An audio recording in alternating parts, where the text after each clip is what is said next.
Welcome back to College Football Addiction. Blake Ruffino, AYS Sports, and the Ruffino and Joe Show. A big one in the SEC. Listen, a lot of people talking about the Georgia-Bama game for very good reason. This is a great game and should be a ton of fun. We were just talking off air with Cole from SEC Unfiltered and the Power 2 here. How you feeling on this one? I won't say your answer, but how you feeling? You ever drinking a protein shake and it says 2 grams of fiber, and then you get in your car and you're like, you got to find the nearest bathroom? There was more than 2 grams. Yeah, way more than 2 grams. I'm getting pretty nervous. I think there's a lot of things that you can say on both teams. I think the emergence of Trinidad Chambliss makes me a lot more nervous, even though this LSU defense has been pretty good, TJ. But I think it's just like if at some point, if you're a team like LSU and you can't run the football, you're going to get beat. I would rather not be able to throw the ball and be able to run the ball effectively than vice versa in a lot of ways, because there's just not teams that make the playoff or make runs if you can't run the football. Ask Georgia, right? Like TJ asked Georgia a year ago. So, who, by the way, went to Ole Miss last year and lost. So I'm getting pretty nervous. I've been pretty nervous pretty much all week, but now that it's getting closer, and I think there's a lot of things that LSU can attack, but can this offense have any form of a pulse will be the ultimate question. How much can you read into, or do you read into about them having a good offensive performance against a terrible opponent last week? Can you sell yourself on some of that hype, or is that? I can, because Nuss went perfect and had 5 drops in the perfect stuff. So if you bought, let's be honest, how many people watched LSU and Southeastern last week? Let's just be real. No, okay. So but he went, TJ, he was perfect. It was the best game that he had in an LSU uniform. It is not close. So him coming off that torso injury, can you now replicate not all of that? You're not going to be perfect against an SEC opponent, right? Like okay. But can you replicate a lot of the things that you did? And listen, I think their biggest strengths this week are our biggest strengths. Our biggest weaknesses is their biggest weaknesses, which they got to find him a run game, TJ. I mean, and that, like, I can sit back and look at all the production that you had, but you didn't run the football worth a damn. You ran the ball for 135 yards. By the way, Garrett Nussmeier's ass had to have 26 of those rushing yards on one run. So I think that Garrett is going to have to play pretty flawlessly yet again. He doesn't have to do anything extraordinary, I think, to win. Just be himself and what he's been this year. But, TJ, it comes down to Ole Miss is 128th in the country in run defense. They're dead last in the SEC. They have been god-awful. God-awful. You say whatever you want about Arkansas, but offensively, they're not bad. And they ran the ball all over them, and they were letting guys that are 230 plus pounds run for distance on them. TJ, I'm 230 pounds. Like, I mean, what are we talking about here? So, admittedly, much less than you were. So, congratulations. Oh, yeah, that on the air. But right. Well, actually, no one's counting, but 222.7. You're counting. That's all that matters. Right, who's really counting here? But it gets to a point where they have been that god-awful. And the defense that you saw for Ole Miss a season ago is not there. Now, their Perkins scares me, the game between the Perkinsons. But can LSU find any semblance of a run game, which is the craziest thing ever that I'm saying about LSU after 2 decades of dominating people on the ground? This LSU defense has been really good. Yep. But okay, so don't hate me, LSU fans. Is there some concern, though, that this is the offenses that they've played, when you look at Florida and Clemson being complete dumpster fires offensively, that the LSU defense, not that they're not good by any means, because they've made the plays so that's not what I'm trying to represent. But is there some concern that, man, this is going to be a much better offense than they've seen yet? Yeah, there is for me, especially because you couldn't stop the QB run game a year ago, and Chambliss can't do that. I back off because I don't think he's seen a secondary like this either, right? And so they haven't seen a defense like this. So it's kind of vice versa in a way. TJ, listen, me and you do this for a living. We cover the sport nationally for a living. So you know what I'm about to say. Boy, the Miami-Florida game made me feel a lot better about what this defense did. Yeah. because that game was 13-7 with 5 minutes left. And by the way, Florida had the football on their own 40. Yeah. So like they had a chance to go and win it. So now you got the number 3 team in the country in Miami. They get the benefit of the doubt because Florida went for it on 4th down at their own 15 twice, and then Miami scored off of it. Right. Okay, well, LSU didn't have that favor. I do wonder what Trinidad Chambliss is when you just make him sit back in the pocket and throw the football.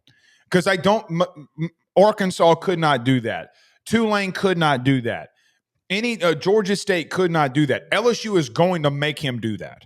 And so, yes, in a way, the QB1 game terrifies me because you just didn't stop it at all last year. But I do think you're better in your front 7.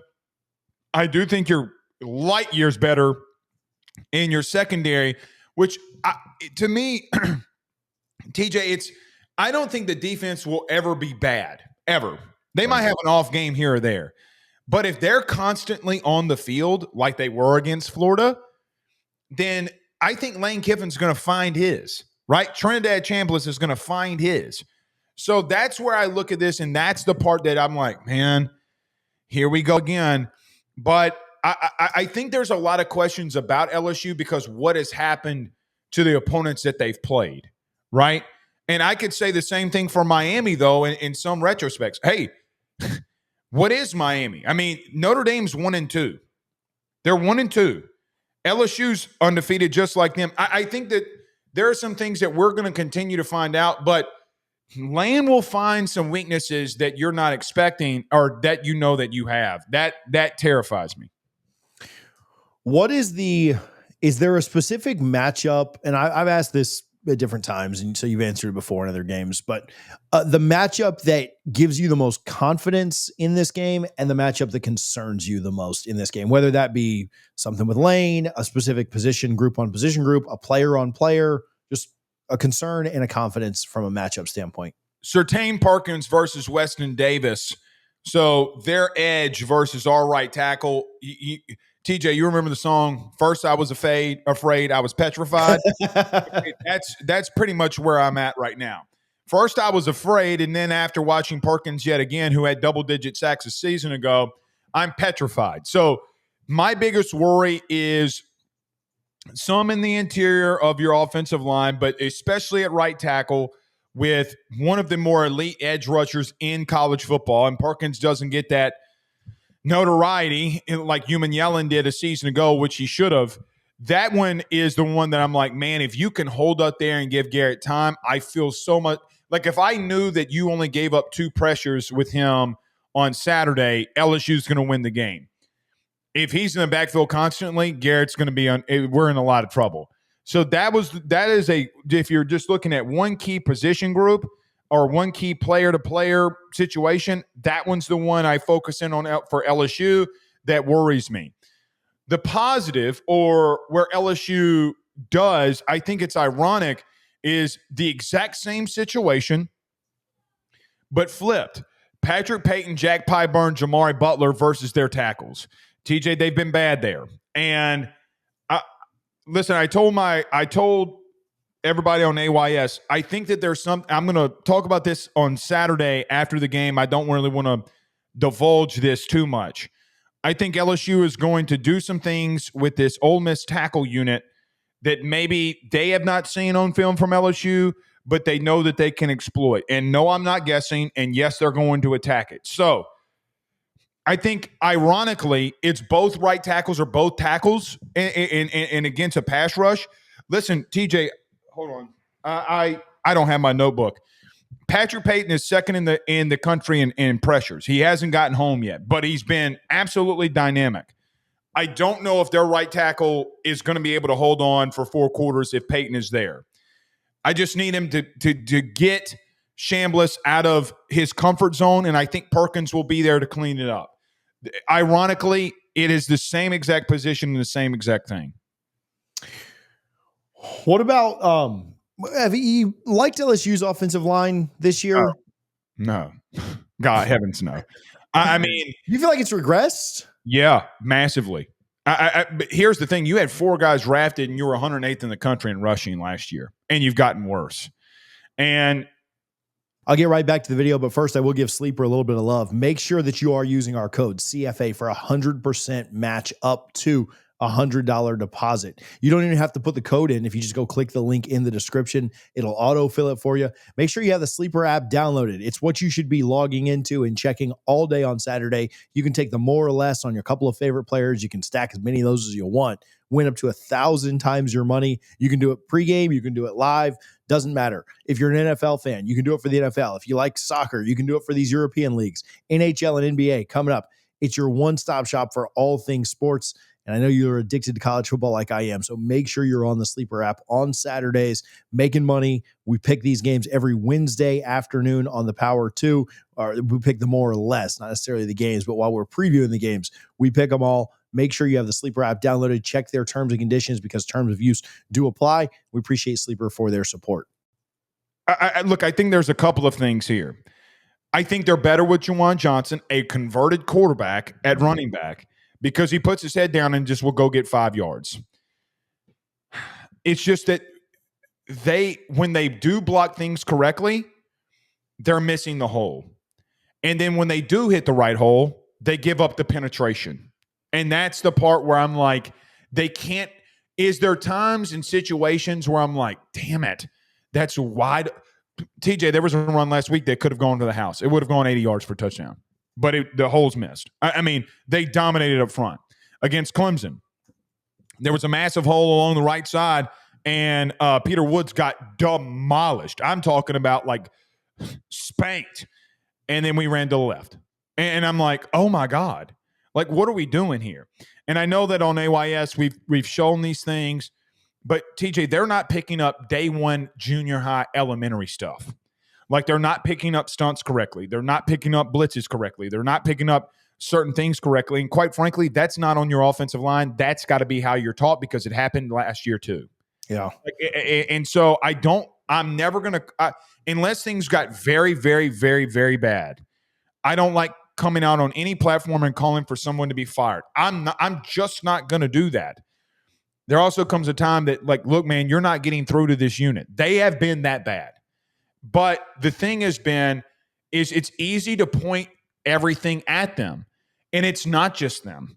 The vision from the running backs has been god-awful. And it's crazy that a converted quarterback who was then a converted DB and then back to quarterback and now at running back has been your most productive person. Their X wide receiver, for people who don't know, the X is the far right boundary guy or far left boundary guy, depending on how you line it up in the formation. TJ, they have a wide receiver that's more productive in the run game and has more positive yards in the run game than anybody. And I don't know if they don't, especially it's going to be funny against Ole Miss, I don't know if they don't need to go full Dexter McCluster. And I mean that. And just say, hey, listen, production beats talent. Production beats potential. And you have two guys that are giving you more production that you're going to need in this game because, TJ, it's not as if that, like, listen, you got to find it this week, even though Ole Miss is average in the run game. They're dead last. You let Georgia State run for 200 plus on you, actually 250 plus on you. Now, they couldn't score in the red zone because they kept turning the ball over. You let a very pedestrian Arkansas team do whatever they wanted offensively on you. If you can't find a run game, you're just not going to win, and that's your biggest weakness too. You know, TJ, I said it last night. If LSU was like 60th in the country in rushing, I think LSU blows them out. Like, I really do. Because Brian Kelly's style is going to be one to control the ball, play good defense. And there's nothing wrong with that. But considering that you're 111th in rushing and you're god-awful and you're worse than you are a year ago, I just don't think it gets better. And I don't know if it's going to get better this week either. And if it does, it will be a shock to everybody in the country. It almost feels like if it doesn't get better this week, when will it? Right? Yeah, it's just like that you just are who you are, right? You're going to have to win games the other way. Yeah. Well, and here's the thing. If your defense is that good, I get it. Garrett's was injured. I get, let him throw it. Let him rip it. I can live with the turnovers, but you can't be I feel like that they've been conservative because they know how good they were on defense. Right. Yeah. And that's the part where you're able to get away from it. And listen, I don't know if they have a receiver that's better than TJ Moore or Wesco. I mean, I don't. And they locked them down. And I get Clemson's a bad team right now, but did LSU break them? Did LSU expose something? You know, there was a lot of chatter from LSU side that they thought that they exposed their biggest weakness. And TJ, Georgia Tech, for what it's worth, Georgia Tech is not a massive blitz team. I can name four things that Georgia Tech did a couple of weeks ago, or what was it, 2 weeks ago, that was straight out of LSU's playbook, and they still didn't slow it down. So I don't know that, but this is what panics me. This is what keeps me. TJ, I'm at the gym at 5 a.m. last couple of days. You know why? Because I can't sleep. I got fiber tummy. We don't really think about Ole Miss as, boy, I hope they don't find this. We don't really think about Ole Miss as having just like the most, intense home atmosphere possible, right? We think about LSU, we think about the Swamp, maybe Bryant-Denny and Athens, although a lot of those, maybe just come down to how good the team is. Neyland way up there. But you did mention, I mean, they beat Georgia there last year. And I know that Georgia's year was not up to their standards, still won the SEC. Playing this game on the road, though, in Oxford, I don't think it's a bad, don't hear me wrong. I'm not saying it's a bad home environment. And it may be the best tailgating environment outside of Death Valley, Baton Rouge. But thoughts on that impact, more or less, not as big of a deal? It's a massive deal. Lane's only beaten LSU at home. And TJ, you bring up the Georgia game, or we brought up the Georgia game here. What was Georgia's biggest weakness? They couldn't run the ball. Yeah. And so, look, Vaught Hemingway can get loud. It's not Death Valley. It's not Knoxville. It's not Bryant-Denny, Athens. It's not any of those things. Sanford. It's not even A&M. I mean, A&M gets. I mean, TJ, I've said this publicly a couple times. The loudest place I've been is College Station outside of LSU. Like it's not close. Like so. I don't think you have to be prepared for that kind of hostile. But TJ, I think they smell blood in the water, to be honest with you. Like I think Ole Miss, ironically, might be offensively better because of how they run the football. And Lane can expose things that you don't know that you have issues with. Yeah. And if you can't move the ball and they keep constantly getting the momentum, he is Lane, although a troll, is a master, just like Ole Miss, a master at being able to seize momentum. And then when he goes for it all the times he does, sometimes he hits and sometimes he completely misses. But momentum is going to be a big thing in this one. Like, I don't think LSU can. I pray to God that they score first. I think they got to play out with a lead to some extent and then just let the defense roll and let Ole Miss kind of press a little bit. But you cannot, at that environment, who, by the way, man, it's not an easy place to play because, TJ, you can't stay in Oxford. You have to stay like in Tupelo and then drive an hour to the game before you get to the game. Like everything's wonky about going to Oxford. I know it's up the I-55 corridor, but TJ, I've made that trip a lot of times. There ain't nothing to do up there. It's literally chicken from a gas station, Batesville with really, really attractive women, and then Oxford. And then they got a Dairy Queen and a Zaxby's. Congratulations. But it gets hostile. And let me tell you, ironically, this week, when the permanent opponents got announced, Ole Miss's biggest rivalry is not Mississippi State. Ask any of their fan base. They want to beat LSU more than they want to beat State. Ask any of them. They've been in my chat all week. So I understand it. It's the Magnolia Bowl. It's going to be hostile as hell. I'm glad that we're playing this game at 2:30. Yeah. We're playing this game at night. I'd feel a lot more terrified. I'd rather at noon, to be real with you. But it's going to be hostile. And yeah, I mean, it doesn't make me feel good that you go on the road. But I saw this defense perform on the road in a more hostile environment in Clemson, regardless of what we want to think. That was that was hostile. And they were able to be focused and locked in and got the job done. Let's go very quickly because I've got something else. We're kind of up against the clock here, but just quickly around the horn. Can Kirby get the monkey off his back this weekend? I think he does. I don't trust Bama's run game. I know that they're getting their RB1 back. I get all of that. I just look, Georgia was my preseason national championship contender. I had them in the national title game. Look, Gunnar Stockton's been really impressive for me. I think if Ty Simpson's got to throw the ball a lot, they're not going to win. Can James Franklin finally beat a top 10 team? This is the toughest game of the weekend to me. It is. I told you earlier that neither one of them played anybody, you know? Well, I was going Oregon. Now, I really don't know. TJ, I kind of need to see him do it. I think that they have the talent to do it. I think they got a better wide receiver core. That run game's exceptional. What does Dante Moore look like on the road in a whiteout? Yeah. You know, and so that's flip a coin. I don't know. I don't know. A lot of good ones this weekend. Ohio State, Washington. I took Washington to upset Ohio State this week. I think the three-headed monster of Coleman, Williams, and Muhammad is the most slept-on running core in the country. I think that when you look at – and listen, Washington's going to man up on the outside, and they're going to get blasted by it, but they don't care. Brother, I'm just telling you right now, going up to Seattle to that place and that environment with that run game, all right, Washington needs to be talked about a little bit more than what they have. Now, watching me say all this and them get blown out by 30. I'm sorry to Jed Fish. They're going to get blown out by 30. I think this game's going to be close.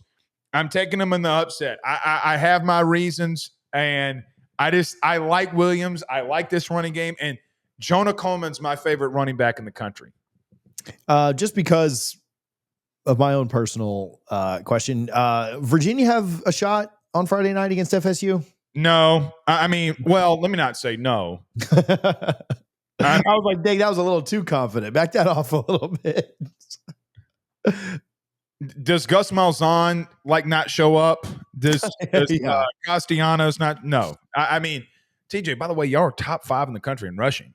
Yeah. I mean, they set a record. And I know it was Kent State, but you play a terrible team every week. You always play an FCS team. You always play they set a record for rushing yards last week. That's dumb. And by the way, that's coming off of the Jordan Travis year where y'all played Duquesne in week 0 and you ran all over the place. So that's even that. 300-yard rushers in that game. Yeah. Right. I mean, that was insane. No, dude, they're just so physical. The Florida State interior offensive line is not getting talked about enough.